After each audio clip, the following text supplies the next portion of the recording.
Hi guys, we're here with our third iHeartSF podcast. Thanks for joining us. We're here with my new friend Gary. And how you doing? Good. Thanks for being here. And we're here to talk about, your story and where you're at, where you've come from, and, where you're going. But here's like the interesting thing, along this journey of the creation of iHeartSF, I've met a lot of people and I've heard a lot of things from a lot of different people and a lot of opinions. And something that I heard pretty recently kind of struck me. It sticks with me to today. Actually, it kind of all comes together with Gary and, how we relate and what have you. And this person says to me, he said, well, how are you going to do what you want to do? You've never been homeless. You've never had to, struggle like what the people that you're seeing or live on the streets or anything like that. How do you even know like how to even, approach people and what to do and what have you? And he was firing all the questions at me that, I'm sure I'm going to hear along the way. And, at that moment, I was thinking about it and really just, thinking about it over the last couple of weeks and thinking, I kind of related to me trying to get a job in the administrative field in teaching. So I have my master's in education. And when I applied for a lot of assistant principal positions, I would get a lot of, you don't know what you're doing, you've never had experience, how could you possibly do this job? Well, obviously, duh, you can't do a job you've never had before, but, you have to start somewhere. And it kind of relates to what this guy, told me, was saying to me, well, you've never had experience helping this population, so how do you know what to do? And it's true. I never did get an administrative position in teaching, but I do know that I know how to find the resources. I know how to figure things out. And I know with a lot of love, kindness, and patience, how to approach this demographic. And after that, it was really funny. I came into contact with Gary again.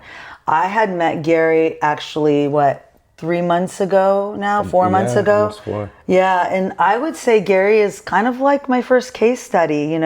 We're definitely friends and what have you, but everything that we've been doing together since we've met is kind of, really a case study of how I'll approach homeless population, people struggling, people slipping into that, homeless situation. And Gary is a prime example. He came into my life, like I said, 4 months ago, and, we've reconnected in the last few months. And we today want to talk about where you've been, where we're going, and how it's been along the way. Yeah. So you ready to get into it? Yeah, for sure. It's funny you brought that up about never being homeless and how you're going to excel in this field. Well, like, I've never been homeless. That's right. And I find myself there. And reaching out, I've like steadily been going that direction for a while. That's right. I've been trying ever since I fell. It's like one surgery after another, one unfortunate incident after the other. So let's talk about how we met and where that came from. So about 4 months ago, I was living in my apartment building on the Great Highway, and I'm sitting there just kind of staring at the ocean. And it was like, I think it was a Friday night, so I don't know, whatever night it was some night.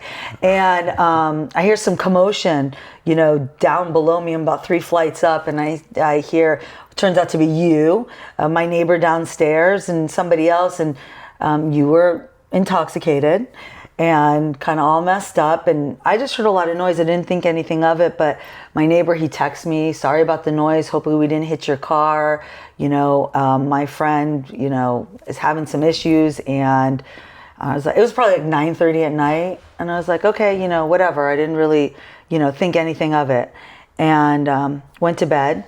And the next day, Kelly, the neighbor, he texts me again. He's like, hopefully everything's okay with your car. My friend Gary is having some issues and what have you. And, this is from my perspective, the story, right? And, he was kicked out of his sober living facility. And, he is having a hard time in life. And he was just kind of telling me a little bit about your story. And at the time I was volunteering at Glide, probably 20 plus hours a week. And I was like, well, Kelly, I volunteer at Glide. Let me, if he wants, let me, take him with me and see what they can do to help him. And he's like, okay, let me ask him and what have you. And so he went to you and he asked you and you said, yes, you had, you were up for that, for the help. And it was right on the street. You were staying down the street with Delania for I don't know, that night. You spent the night there. Yeah, 2 nights. I was there. 2 nights, yeah. You crashed that night at her house. And I saw you the next morning and, Kelly had kind of maybe told you a little bit about me. And, I just looked at you and you introduced myself. You introduced me and I looked at you and I said, you looked pretty rough. And I was like, you want a hug?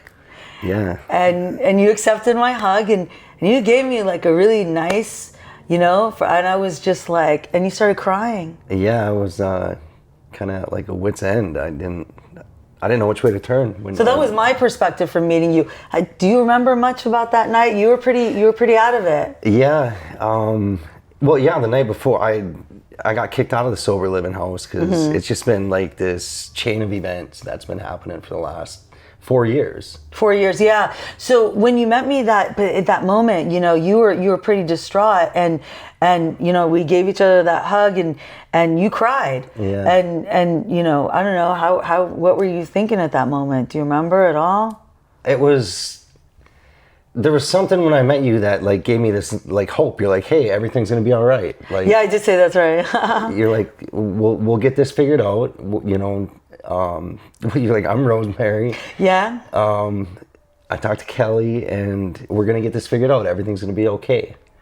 And I'm looking at you like, what do you mean? And you're like, here, let me give you a hug. And like that, like I'm like, okay, it just seems like I can talk to this person. I can open up. We to didn't this know each person. other. Yeah. Complete strangers. Yeah. Look at us here, my new living room. Yeah. and now we're friends. Been hanging out. So you gave that hug and we started talking. And it's funny when you met me, when we met each other. You were kind of at your wit's end, like you just said, and I was a little bit at my wit's end thinking like, what am I doing with iHeartSF? Is this crazy idea that I have of the podcast and the revenue and the advertising and the product lines and all this to come together to help people? Is this really going to work? And am I doing the right thing? Almost kind of like a calling. And here I'm meeting you. And from there, I was like, hey, I'm working at Glide. This guy, Oscar, I know he runs the operations. And I started telling you about Oscar and you're like, yeah, I'm like, I used to live with Oscar. You're like, I know Oscar. Yeah. I started describing, you're like, I know him. Small world. Small world, right? You're like, yeah, I'm like going to Glide. I'm like, I have a friend that works over at Glide. However it came up, yeah. I said Oscar and you're like, Oscar. Oh, yeah, no wasn't way. that funny? Yeah. That was hilarious. And we got you Small down. world. It really is. Yeah. I mean, I think the Bay Area, I've always said, as a native here, I've always said the Bay Area is 6 degrees of separation. Seriously, everybody knows everybody. So anyways, we get to Glide and Oscar was really, he was really good about helping you get into, what is it called? The Billie Holiday House? Yeah, he got me into, well, I came in and we wanted to talk about housing and he's like, there's no housing in the city. He's like, right now we can't get you in anywhere. He goes, there's a wait list forever. Okay. He goes, but, we can get you into this place called Billie Holiday. Uh-huh. And from there, they'll put you into some sort of program, which Billie Holiday was like a detox type thing. Yeah, and you needed a detox because let's talk about what had happened to you. So you're not from here, you're from Michigan. Yeah. And you had moved here some years ago. Tell me about your story, how you came to San Francisco, what happened to you, why you were in detox, how'd you get there? Yeah, well, I came out in 2020. It was to work on the Golden Gate Bridge. I'm a union ironworker. Okay. And I was back east, and I went through divorce and everything. I had my own business when I was back east. Okay. And did that you for owned like a home? I had a house, big shop. I ran my business out of my house. So you were doing well, per se. Yeah, everything until the divorce. Yeah, like I mean, I had like the Solid. I guess. American dream, I guess you would call it, right? Like the house, the yard, the dogs, married, and anyways, went through divorce and everything, and that was pretty rough. That kind of like changed my whole direction in life. I wanted to have kids. We were trying to have kids. Right. You had moved out here together. No, when I moved out after the divorce. Okay. Yeah. Yeah. All right. And you're an iron worker, so you were working on the bridges out here. Yeah, I came out early, like in 2011, and worked on the Bay Bridge. Okay. And I was out for a couple of years doing that. And you were living pretty well here. Yeah, I lived great while I was here. Yeah. You know, I was solid job. Yeah. Union worker. Yeah, things were. I had a good company that was. They paid for my living and everything out here, so all my checks were pretty much getting sent back home, and that afforded me to start my own business. I was like working here just a year and a half. I banked enough money to put a couple welding trucks on the road, and it was nice. Yeah, everything was going great. You know. Okay, and then what happened? Well, then I went back home, and we tried to start a family, and that didn't work out, and things went awry between the two of us. All right. But when I say what happened, you came out here permanently though. Oh yeah. And you started working again. Yeah, after the divorce, moved back out here. Okay. A friend of mine called me to work on the Golden Gate Bridge. They were putting up the suicide deterrent nets. Oh, you were doing the suicide deterrent nets? Yeah. That's you? Yeah. Wow, those saved a lot of lives. Yeah. Thank you for that. Yeah, you're welcome. Thank you. Yeah. I'm sure it was a great job. I loved it. And what happened during that? I ended up falling. I fell like almost close to 40 feet. And, so you fell off the Golden Gate Bridge? Not off the bridge. I ended up landing on it. I didn't hit the water. I only fell 40 feet. Okay, but you fell off the platform of the bridge? Yeah. Onto the suicide nets? No, onto a walk platform, like a catwalk that goes underneath. So you fell from the cement bridge to a cement platform? Yeah. Oh my God! And what happened? I crushed my heel. Wow. Your back, wasn't it your back too? I broke 4 vertebrae in my back. I crushed my shoulder, my ribs. I broke a lot of bones. I'm still getting surgeries now from my foot. How many surgeries have you had? I'm almost at like 12. Yeah, I've had like 4 on my foot. Maybe another one's coming up. And you have a hard time walking now. Yeah. So this fall led to now what do you got? 4 years of not working. 4 years of not working. 4 years of not working. Going from, owning a business, a home, the whole kit and caboodle, to having a work injury, which a lot of people have.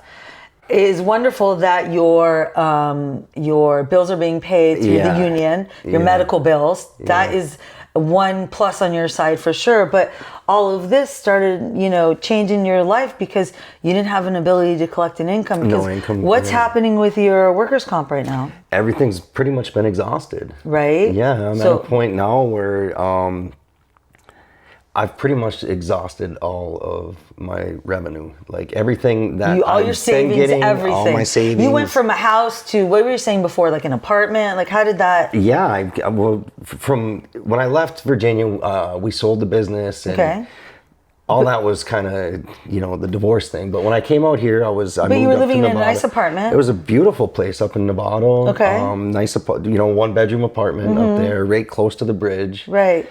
And you're paying market rate, no affordable, no market rate, no subsidy, no nothing. It was I was just paying what they were asking, and I had no trouble with it. It was. And then, how long did it take you to kind of start sliding? You went from like a nice 1-bedroom apartment, then what happened to you? Went to a studio where we lived. We actually lived in the same apartment building. Yeah. You were back. That's how we met because you, for some reason, were in your old apartment building. You were, checking it out. My friends are down there. So you were checking out your friends. That's right. So you went to that studio apartment, kind of like where the same size, even smaller. You said it was smaller than my place. Smaller, yeah. And you were paying a lot. So you were paying, but you went from like a higher rent to a little bit of a lower rent, a smaller place. And then what happened after? Then you couldn't even afford that place. So like after 2 years, it was all of a sudden I started my savings started going. It was everything I had after my fall. I had to ship back to different places to store, Virginia, Wyoming, where I had family. So I have your stuff all over the place now. That's enough anxiety. I come out of the hospital and I had to start fresh. I had to buy all new furniture. I had to buy all new clothing. I had to buy all new everything. So now you're depleting money over and over again, and you're losing out, and you're going from kind of like up here, we say successful American lifestyle, Yeah. to, slipping. And all of a sudden you're in the studio apartment, can't afford that anymore. Then what happens? It was like, I think we talked about it earlier. Like, it went from, It was gradual. so like all the money, I just started seeing it just dwindling because the money coming in was not coming near what I was putting out. Right. So I kept telling myself, well, once it hits this point, hopefully I'll be back working again. Right. And then I kept seeing it drop and drop and drop. And because you couldn't move. Every time I started feeling a little bit better, something else would act up because the injuries are so tightly, like it's your foot to your back. So like every step I take, months and years to recover. I mean, they wanted to amputate my foot when I fell. It was that bad. Wow. Yeah. So you're lucky to have all your limbs. Yeah. You're just trying to get through that. I mean, I can only imagine what's going through your head. Oh, it's been tough. I bet. And then you find yourself all of a sudden, with the medication, the narcotics they're giving you. Yeah. And you're just like, normally with me, I think you've gained a little bit of your spark back, but you seem very, positive and what have you. But I can imagine compared to when I first met you. Yeah, just going down and going down. So you're in these narcotics, and how'd you end up in a sober living facility though? Well, so after I got out of the hospital, the pain medicine wasn't really doing anything for me. Okay. And I'm like, well, okay, it's time to get off this stuff and get back to life, like I kept thinking, I mean, my doctors, my physical therapists, everybody was telling me, they're like, this is going to be 2-3 years, maybe 4. I mean, of recovery. They probably told me 4 or 5, but all I heard was this year I'll be working. Like, that's what I'm telling myself. Yeah. I kept pushing that who hard. does not want to work? Like it's painful to be sitting home every day. Yeah. So here it is as it's going along, with the pain medicine. That was like my first step. All right, get so this you out got of my off system. of that. Okay. Get back, to where I So did you get it out of your system? I did. Okay. Yeah, but then it was dealing with a lot of pain without any help. Medication. Yeah. So then I drank a little bit. I've always been kind of a drinker. Okay. But so I would drink to get exactly. But it was like to kind of numb the pain. Right. But then I just got like miserable so you and started depressed. Drinking more and more. Yeah, and then a friend of mine that I used to work with out at the on the Bay Bridge, he talked to me and he's like, he got me into getting sober. Like talked about getting sober. Yes. Which was good because all the drinking would do would be like numb it for a night, but then it would hurt 10 times worse the next day. And then your head too. But, yeah. And that's when you went into the Serenity House, right? Yeah. And you stayed there for a little bit. I was there for 1.5 years. Okay. And which was nice. It was cheaper rent because, like I said, I just kept spending. Okay, so we talked about that last week too. You said Serenity House was cheaper rent. I thought the Serenity House, when we first talked about it, was a nonprofit that helps people get sober, right? Yeah. I didn't know that you paid for that. I thought that would be like something, and it wasn't cheap, right? It was like $1,200 a month. Yeah, it's like. So it was a program, like a full-on, Yeah. it wasn't something that was free or anything like that. No, it was. You're just renting a room, more or less. And they're giving you But some kind of amenities by like helping you with the sobriety. Is that what you're paying for? Like there's meetings and stuff at the house. Is that how you? Okay. But it got to where like almost like being in that environment, like because they were mandatory, like it just made me get this sort of like, I don't know, like resentful that I had to go to these meetings and stuff. Right, in order to live there. In order to live there. And, I mean, which they were helpful. So it wasn't really working for you in terms of helping you get sober? Physically, yes. Physically, for sure, because it was down, I had a perfect spot down. I didn't have to go up any stairs. Okay, good. I could wheel in and out. But so physically, it was a good spot. Physically, but then like over time, like I found myself like showing up for these meetings, like I don't need this anymore, and then like it was strange. It was real strange. It was kind of a strange point. Like it wasn't a good space for you anymore mentally to recover. Yeah, like I needed to be back where I could make my own like if I want to go to a meeting, I can go somewhere. Yeah, a little more not see the same autonomy. People. You didn't need a mom and a dad. You needed help. I needed help, but maybe it was just a little more restrictive, where you didn't feel like it was helping you get sober, right? At first it did, but then when it became like mandatory, it was like all of a sudden it's like, oh, I got to go to this thing again tonight. I got to go to this again. So you never felt like you were kind of graduating out of that system. No. It felt like I was stuck there. You were stuck. Yeah. That's a key word. Let's hold on to that word, stuck. That's one thing that I want everybody to remember is, this feeling of feeling stuck all the time. It's really hard because I think that a lot of our homeless population, the demographic, they're feeling stuck. And what I'm here to do is give them a little bit of hope. Yeah. And actually a lot of hope and help them change their perspective on their lives and give them the motivation to continue. Yeah. And we'll, continue with that. But so you felt stuck, and that one night is when you took the car and well, it was. What happened? Like over time, it would just.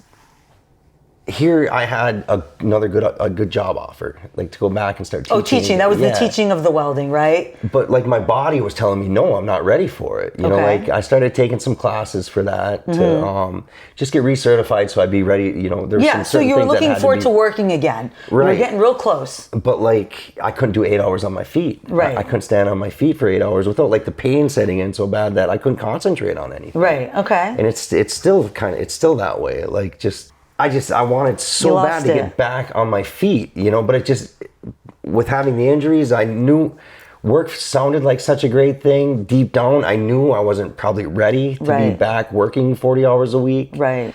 And I was stressed real bad. Okay. And I ended up going out after I was there for 16 Nobody can blame months. you. 16 months, it's wonderful. I mean, that's a long time. We have to always remember to praise our wins too.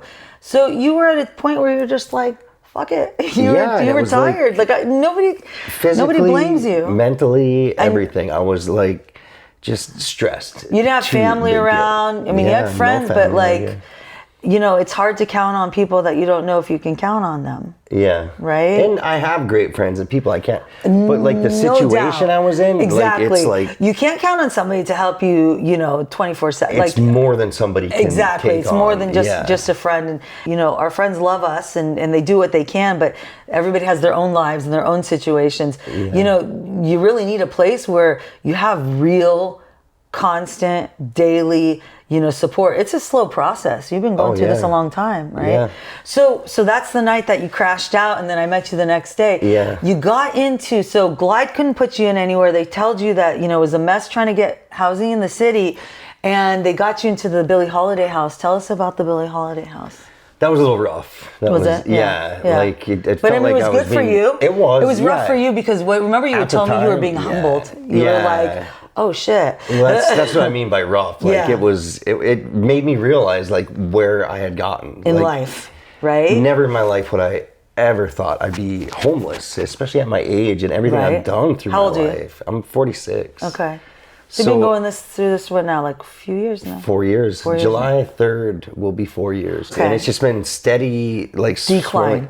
And so the claims that I have in, with federal Social Security disability. Yeah. Yeah, it's been an appeal. And I have my doctors, my lawyer, they're all on board. There's no, all you got to do is look at my medical records for the last 4 years.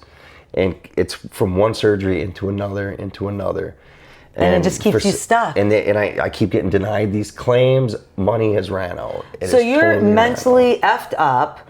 You are now in, no, you're it's right. not a bad thing. No, it was. It's the truth. You can't, you gotta face it. No, that's when it hit. And that's when you were in the Billie Holiday house and you're in detox. Yeah. So where'd you do that? 6 weeks? I was there for 4 weeks. 4 weeks. Yeah. You felt like you got straight from that? Because you weren't really you were just well, you were a functional alcoholic. I screwed up the night I drank. Right. And then I felt bad about it. You were sober for 16 months, right? 16 months. And oh, that's right. We forgot about this part of the story. So you had been sober for 16 months. You were so fed up with life, you started drinking. But that's the one thing I wanted to touch out. The Serenity House kicked you out. Yeah. Okay. That's the one thing I wanted to touch at. We were talking about that earlier. The Serenity House kicked you out. A place that says they're here to help you get sober and help you, kind of move on with your life. You've made a very human mistake, which anybody would, in your position, not blame you. I certainly don't. And they just kind of said, go away. Yeah. It's so funny. Had I not know, met you, what would have happened to you, you know, your psyche in that moment and be like, oh my God, this program that's supposed to help me just told me to go fuck off. Like, I'm a piece of shit. I mean, I'm not saying that you thought that, but I'm like, just from my own thoughts, like if I had gotten so bad and then I'm in a facility where they're supposed to be helping me and I mess up and I have a boo-boo, because we all do, an oopsie-daisy. And then this place is like, nope, sorry, you're out. We can't help you anymore. I mean, like, fuck, dude. I mean, like, where's to say your brain would go from there? I know it's tough. Like, and like, those were the rules. I knew that going in. Okay, right? I'm going to stop right there. Yeah, there's rules to life all over the place. There is rules. And yes, I'm talking, you were sober for 16 months. That's a year and 4 months. This is my kindergarten. This is a year and 4 months. That's a long time. That's a very long time. You know, you worked really hard at it and you've been coming from a hard place. You were just at your wit's end. And with me and with iheartsf, and to address my friend's question that I didn't have experience and I don't know how to run these places. I do know that if somebody had made an oopsie-daisy with me, I wouldn't kick them out and tell them GTFO. I'd give them another hug and say, okay, let's see why you messed up and let's fix it. You know, that kills me. When you told me they kicked you out for that, like that to me goes against the whole thing of what they should be doing to help you, you know? So it was tough. You know, iheartsf is here to be different, very different. There are rules to everything. You know, we're civilized community. We have to live by rules, driving, work, all the things, wherever we're at, you know, there's so many rules. But when it comes to humanity and to try and, you know, pick yourself up and your bootstraps and whatever, like, you got to give us a break. Everybody needs a break. We all fuck up, you know? So, you know, you're at Billie Holiday, you get through it, you go through detox, and then, you know, I call you and I'm like, hey, what's up? How's it going? And you're like, I think I'm going to stick it out. And then tell me, like, what from there? Yeah, like, well, for one, I had no other option at that point. Right. Like, I had nowhere to go. Yeah, you know, I couldn't help you. I couldn't let you stay with me because I was in 500 square feet, you know, so, but But I think you did offer, too. You're like, come. I'm like, no, there's no way I can. Yeah, I was going to get the blow bed. Yeah, because you were like, I said, you could go on the floor. I cannot just go. Hey, you know what? But that offer, I remember you said that. I'm like, holy, she offered that, like, and we just met. Like, yeah, I did. That was crazy. Your energy felt good to me, you know, and that is, you know, to my friend's other point, that is, you know, something about me that's just, I don't know. I feel like I can feel the good in people and the people who really want to be helped. Of course, there's people out there who don't, but I felt like you wanted it, like really badly. And I was just like, you know, just that you never know what you do for somebody else, even the smallest thing, that will be amazing. So anyways, sorry, I digress. So you decided you wanted to stick it out and you stayed there. But what happened when you were done with that program? They moved me over to another program. Right, on Geary Street, in the Tenderloin. Yeah. Right? Yeah. Yeah, well, in Billie Holiday's, I've never really been in the Tenderloin before. Right. Like, that was always just drive through on my way to work or what was your perspective of the Tenderloin before not scared me, but like, was nothing wrong with that? It just seemed so dirty and like, I didn't want to touch anything. It just felt like, You don't have to feel bad. I mean, I actually felt that too. The place kind of freaked me out. It freaked you out. There's nothing wrong with that. You're from the Midwest. Yeah, it did. Yeah, you are. I mean, you're typical white boy from the Midwest, like big city, all that. Yeah. But it's true. It's like being in downtown Detroit. Do you go in downtown Detroit? Did you before? No, same thing, right? Yeah. And the Tenderloin used to scare me too until I started volunteering there at Glide and walking the streets. What's your perception of the Tenderloin now? Perspective. I should say, what's your perspective? It's where everybody's getting pushed. No, I meant to say, okay. What's your perspective when you go into you live in the Tenderloin now? What's your perspective? People need help. People need help. Are you scared now? No. It's like and I can see it now. Like everybody I see hunched over, and the ones like really addicted to drugs and stuck sleeping on the streets. That so could have been me. That so could have been me. It's a little bit of a reality had a couple check more too. bumps like here. Now I'm at you. I'm still staying afloat, right? Right. But 2 years ago, I was at the point where I wanted to give in and be like, the hell with it, and just either give into an addiction or just like give up hope altogether. Because coming through every surgery's been like epic to try and get through, and not to have anybody to rely on after. And like even walk, just to say like, hello get upstairs, when you're done. You're coming out of major surgeries. Nobody to say, "Hey, Gary, I'm so glad you made it." No, you're right. Yeah. Even just a little bit of a human touch. You know, that must have been. Yeah. So I mean, I can see where people just give up completely. You know, like I. Are you scared when you go in the Tenderloin anymore? No. Do you see them as just humans? For sure. Getting like through? You don't know anybody's story. That's the thing. No, you don't. You know, and especially here in San Francisco, I know a lot of those people probably had great careers. They were you never know where somebody comes from. That's right.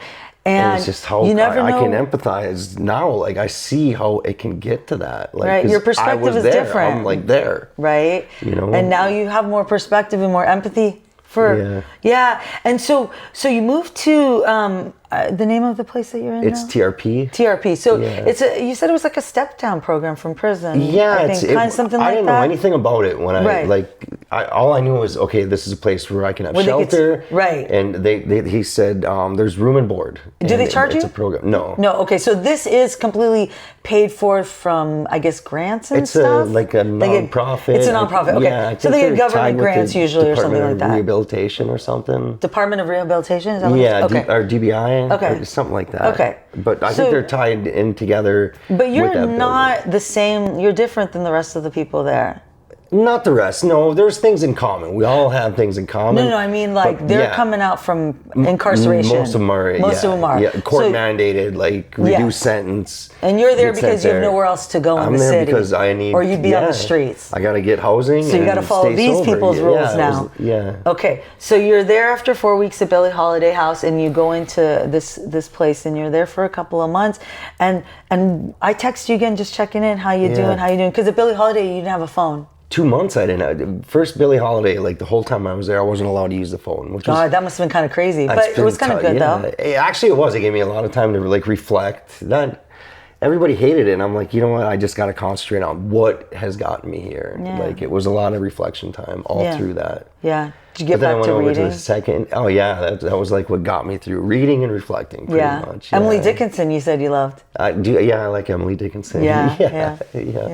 Okay, so you read. You got a little quiet time. I think reflection is great. I love being alone and being quiet. Yeah. Reflection and meditation.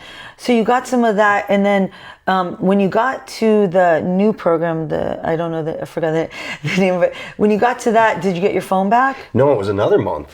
So you're 3 months without a cell phone. Well, no, it was two. The month at Billie Holiday, and then 1 month. Okay, so 2 months total. Okay, so you're without a phone. Yeah, and like can't get a hold of family. Like nobody knows. All my numbers were in my phone, so it was like I had to beg for everyone. Like Mother's Day, I got to call my mom, and it felt like I had to beg for that. Right. Yeah, and here painful from where you were to where you're at. Exactly. You're like I'm begging these people. Hey, can I check my phone so I can call my mom for Mother's Day? Right. Like, what did I do? What did I do in life to get here? Anybody around, like in life?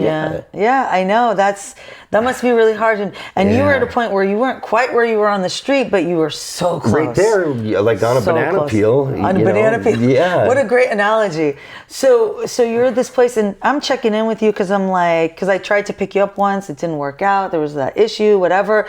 And I'm like, how's it going? You get back to me. You're like, hey, I'm going to get out. I'm going to be, I'll be able to see you, soon. Yeah. And that's when we made the reconnection, 3 months later. Yeah. I think we were 3 months later. It was like 3 months. And we've been spending the last, 3-4 weekends like together. every weekend. Yeah, hanging since out. I've been allowed to go out on the weekends. Allowed to go out, and we've been talking and reconnecting and getting to know each other and stuff like that, and it's been so much fun. I've been having a great time. And you know, one of the things that I've always said with iHeartSF and what I plan to do and what my plans are, because you know, a lot of people say, what are your programs and stuff? You know, you hear about it, you don't know anybody's story, you don't know what they're good at, what they could be, get back to what they're doing. But one thing that I definitely plan to do, along with the kindness and the patience and the love and the just listening to people's story, is knowing that it will take time. You know, knowing that it will, it is slow, it is methodical, and it's patient. You know, we've just the last 4 weeks really been getting to know each other and hearing what you've been experiencing at this particular nonprofit, and what are, you know, the pros and the cons. And you know, they've been there for you for the last few months, and that's been an amazing thing. But you know, we've been kind of digging at the meat of it, and you know, hearing your story and hearing what you're experiencing is actually fueling what helps me figure out what not to do. Right. And what to do better and how to do it better, and just know that we will be different. So let's talk about, you know, what's going on with you at this particular place. You know, I want to bring up one thing that we talked about when the very first time that we got together, because you were able to get out for like 6 hours a day. You had to pass, like you literally couldn't leave until noon on the dot. And it was insane. And maybe they wanted to see my ID. I don't know what. Anyways, I said, where do you want to go and eat? And you said sushi. But why did you say sushi? Well, it had been so long since I'd excuse me, that it's been a long time since I had it after sitting in there. But you know, okay. So, you know, I asked you, healthy. It's healthy. Okay, that was the word. You said it was something healthy. I said, so what, you know, so tell me something. So this place that you're at, they give you room and board and food, you know, food and all that. And they're giving you classes. They're helping you. You're in like classes like 8 hours a day or something. What is it? Tell me about those. There's like 5 or 6 different groups. Tell me about them. There's a lot of structure, it sounds like. Yeah, like different things, which is great, about like relapsing, anger management. It helps. The whole program is set up to help people live life on life's terms, right? Because a lot of them have been institutionalized. They've been living. Are you calling they're incarcerated or institutionalized, as in like they've been in prison or jail their whole life, some kind of they don't have any access to the outdoor world. What the real world is. Right. Like I was showing you the Apple Wallet today. For the first time. Things, the little things. That's true. It is the little things that people need to be guided with. You know, we were talking about the other day, you know, I taught kindergarten, and you know, my favorite book, until mine that comes out, is you know, the everything I needed to learn, I learned in kindergarten. And it is really true. You have to go back to the basics. What are we doing? A lot of it's basics. Right? So they're giving you a lot of basics and a lot of, you know, help and guidance, and you're finding that helpful, right? It is. It really, you know, and it helps a lot of people there. But I mean, like, I've lived most of my life, you know, I haven't really in a different way. Yeah, like you know, went to I've college. always worked. I've always gone, you know, I had a good career, you know, and like, so it's hard for me to, like, I have to weigh through what I listen to, because a lot of times I'll get so aggravated listening to the things that I'm hearing that I want to just get up and leave. Right. But I got nowhere to go. So there's a lot of restrictions on you right now. Yeah. And so, but they're doing that, but it's been helpful in a lot of ways, you know, it's been helpful. It's been helpful. It's been helpful in a lot of ways. And then, you know, you're telling me about the food and stuff, and you're telling me, you know, that what are they feeding you? What do you guys eat? You're saying you eat well, we eat a lot of, it's all processed food. Okay, but what else? Like, tell me, like, what? Deep fried, processed. I even work in the kitchen, and like there's a push, like they. So you're working for you're kind of working for your room and board, because what did they make you? What did they help you do? What did they ask you to do in the kitchen? Like actually, I'm like kind of. Oh, that's right. You're a foodie, right? You told me you're a foodie. I mean, I do what I can, because I'm real limited with how much I can be on my foot. So they kind of made me like a crew leader for the breakfast. A crew leader. What does that mean?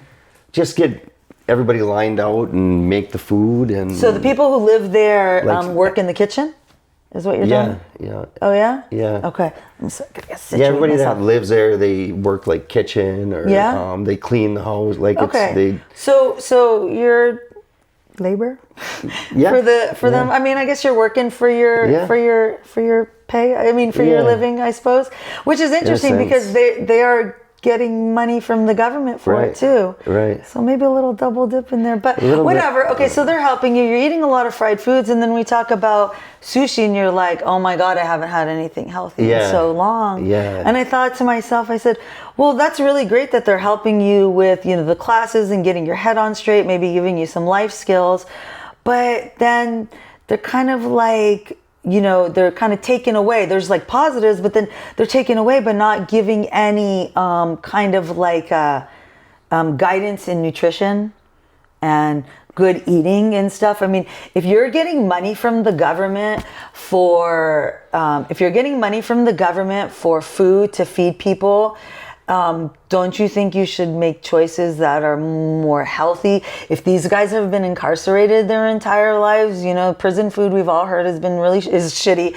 They're on the step down program. Don't you think that maybe like healthier choices would probably be more valuable? Yeah.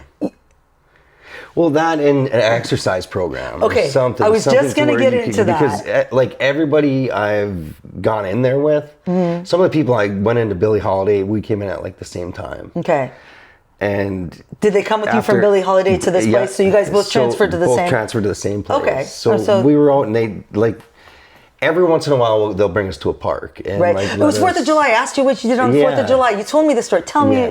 Say it again. Just, I was sitting, like, because I can't play ball and not with my foot, as much as I wish I could. Right.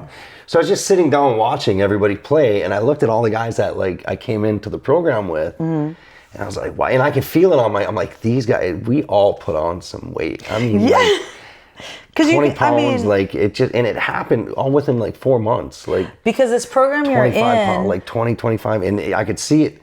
It really hit me when we were outside moving around. I'm like, man, I remember seeing him when he came in. Right. And some people needed it because some people were in a real bad way, like skinny down, like too skinny from drugs and stuff like that. From drugs and okay, yeah, stuff. Okay, fine, but then there's that point where you start going the other direction. So let's talk about that. So because in this program you're at, it's a step down from prison, right? Right. And so they're not allowed to leave the facility. I'm right? not. Yeah, whether you came from prison or came in from the streets. I did. You're not allowed to leave the facility. Yeah. Now, when you talk about, well, what are you going to do for your program, Rosemary? I know that I won't do that. I won't leave out exercise, nutrition, and health. One of the most important things about, how to help people are not just with the resources, not just say, here, go to this place or go to that place and there's this place and that place. It is, how to help them understand that you need to be healthy, you need to be balanced. I myself live an 80-20 lifestyle. 80% of the time I'm good and 20% with the food I'm not so good. But you got to incorporate things into your life to help you, maintain a healthy life. Maintain a healthy living, not just in your brain, but in your body. So it's great that this program is doing part of that. But with iheartsf, we're going to do all of that because you can't get straight if not all of you is straight, right? So you come out of this program, they give you a few skills, and then you're like 50 pounds overweight. Then you got problems elsewhere. You got to kind of put it all together. Right. So, from what I'm listening to, from us talking the last couple of weeks and stuff, these programs are helping you in the immediate, but it sounds like they're also keeping you stuck, kind of like Serenity House. Yeah. So you were starting to feel stuck again at this place. So can you elaborate on that a little bit? Well, it's the hard part at a program like this is it's not catered to anyone. There's one core curriculum for everybody. And not everybody's situation is the same. So it's hard. Ding, ding, ding. Yeah, I'm trying to take what I can from it. Mm-hmm. But mine's this medical thing. So me being there has got me where I'm like, what's going to happen after my surgery? And I keep asking. They're like, oh, well, no answer. Because they don't have anything. They don't have anything for you. You know, I'm like, well, I'm going to be laid up for a year. Like this next surgery, it'll be another year. Where do they kick you out? What do I do then? Where do I go what if then? I kick out? You know, and it just, I'm seeing the way, it just seems like they want people to stay in that program. They got like, well, we could put you in this other program. Well, I don't, after You're being 6 shuffled months, from 8 one months, place yeah, to and program. like, well, this place will have an elevator. But then you got to start your program all over again. And all of a sudden I'm a new number for another part of their organization and just staying inside their organization. Yeah. So one nonprofit to the next. it's like, what are we doing to build me to get out of here? Right. And it's not, it's just, it's like stick there. They want to. And we started talking about this. You know? Yeah. And we started talking about this. Go ahead. So yeah, like the stuck part is just knowing that I'm still going to be out of work for a while, knowing that I have surgeries coming up, knowing that I can't stay there. There's too many stairs, knowing that I'd have to start over at a different program. And that was one of the biggest things, is there's so many stairs there. It's hard for you to walk up and down. You're having a lot of pain, right? Yeah. Right. Yeah. And that's like the main reason that I'm like, yeah, that's the hardest part I'm having with the whole thing. You know, and that was one of the things I did want to bring up about nonprofits. And, you know, one of the things we started talking about, you know, in the Tenderloin, one of the things that I noticed, that there were so many nonprofits congregated in this one area. And, you know, they have people that need their services, obviously. And you see those lines and they're out the door, you know, and they're constantly, you know, having people rotate through their systems. But without those people, they would have no systems. They'd have no... Right. It's the revolving doors. It's a revolving door. And that's like, even when I went in to talk about housing, I went to go talk to a couple different places. Mm-hmm. And the questions they had, I mean, my medical situation alone has had me barely walking for 4 years. But the criteria that they want you to hit is like, it's this street level stuff. Like, in order if to you give you haven't help. been there, it's so like, you're in this limbo. You're this in between and if stage. you don't come, like, so if I came in doped up like to the gills, they'd have a place for me right now. That's insane. If I came in, rolled right off the street on dope, they would have a place to put me. So if you were on drugs. Exactly. But now they're like, well, we could put you, it's a waiting. It's like they see, well, you're above water right now. Yeah. But now I see these, like right next door, there's a shelter next to us. Mm-hmm. They walk out of the shelter, go use, and then go right back in the shelter. Yeah. So and they keep bringing them in. It's like a pop-up tent. Yeah, it's like like for somebody that really wants to change, their life. It's not available. These programs are not help. From I haven't your been finding any of the help there. No. Okay, so from your experience, for people who really want change, and you know, and that is one of the things that I've really noticed over the last, I don't know, few years, in general, with charities, nonprofits, people who want to evoke change. You know, there's a lot of talk and not a lot of needle pushing. And that's where iHeartSF is set to be different. We're here, I'm here to move the needle. And that's the difference between what I feel a nonprofit and a for-profit will do. You know, I'll take that money and actually buy that building. Oh, as a matter of fact, speaking of buildings, the way the universe works is amazing. It's insane. We're driving back from lunch today. We didn't get sushi today. We got Vietnamese. Yeah, it was good. You taught me some new things too. It's so funny because we were just saying how you were saying how you had to learn the city because you didn't know the city, and I was like, I've never been to this part because I never had a reason to be in that part of the city. You know, when you're a kid, your parents just take you places. But what was I saying we were talking about? Remind me, we were saying probably St. Anne's. Oh, St. Anne's, yeah. So we're driving back from the Vietnamese place on that was on Clement. On Clement. Yeah, but we cut over the lake to take all the way out. So we're on Lake Street, and we're driving by, and we see a place, and what was it? St. Anne's Home. Yeah. St. Anne's Home. Yeah. And it looked like this giant facility, and it's huge. It was huge. Well, we looked it up, and it was this giant facility, and it looked like it had been emptied out. And I go, yeah, you know, imagine, we were talking about iHeartSF, and I go, imagine it like a village, and you know, everything in one place. And then we looked up, and fucking St. Anne's Home was right there. I think that was like Rosemary, that's your place. That's what you did. You said that. I went, and That's what you need to buy. We took a picture of it. Yeah. That's exactly right. And we looked it up. And St. Anne's home closed what, in February? February of this year. I just glimpsed over there, but it looked like February of this year. Yeah. And how many beds did you say it was? 230 rooms. 230 rooms on what? On 6 acres. Holy fucking shit. I didn't even know San Francisco had 6 acres. I never even knew that was there. That it's was so not hidden. public. Like, oh my God. You don't even know what's there. Like you the wouldn't way even traffic know it's goes there. around it. It's all nice and like enclosed, gated. Oh my God. It's a beautiful spot. Classic San Francisco charm, and it's ready. It's ripe. Yeah. It's the universe telling us it's time.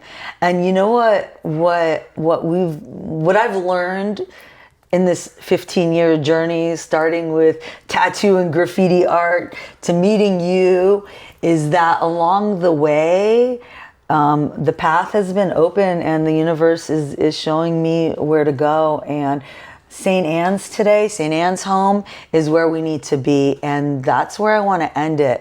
You know, I want to say that from your experience, from my experience, I know that iHeartSF will be different. Your experience with me has given you, tell me. Hope for sure. Like, I think you see the flaws in the systems that are out there right now, because the little things that I explain to you that I'm having a hard time with, you're like, yeah, I see this with this program. And I think you have a really good perspective on what actually helping people is, and not just trying to Thank you keep for saying that. The doors open and stay afloat. I think there's a difference between keeping a program running of programmed people, and there's Wow. you That's know, good. getting people back on their feet to live their lives and get away from that program. And get back to their lives. Get back to their lives. Because you said, like I say, you don't know what people's story is. You don't know what they're good at. You have lawyers, you have teachers, you have accountants, you have all kinds of people on the streets, and everybody has a place in this world. I've learned that, especially with my son with the Asperger's. You know, I wasn't sure what his place in the world was, but I do know for a fact that there's a place for everybody in this world, and I'm sure that most of those people want to get back to it, and we found it with St. Anne's home. Yeah. So, you know, between all of our experience and you know what I'm doing with this platform and iheartsf.com and what I can do and put out into the world and move that needle will be done. You know, from just my everyday, who I am as a person, and St. Anne's home is where I need to be doing it. So I am putting it out into the ethers that if there is an organization, a company who wants to help us get next level, because that's what we need right now. We need help with the advertising and we need help with growth. Everything is in place. Every legal dot is there. Every T, every S, whatever you want to say is in place, and we just need the scaling up. So help us get there, because we want to help break that cycle of homelessness and approach the homeless population of San Francisco differently. I think we're about to do it, my friend. You ready to help? For sure. Yeah? All right. Thank you. Yeah, thank you. That was great. Oh, I appreciate you, man. Thank you. I appreciate it.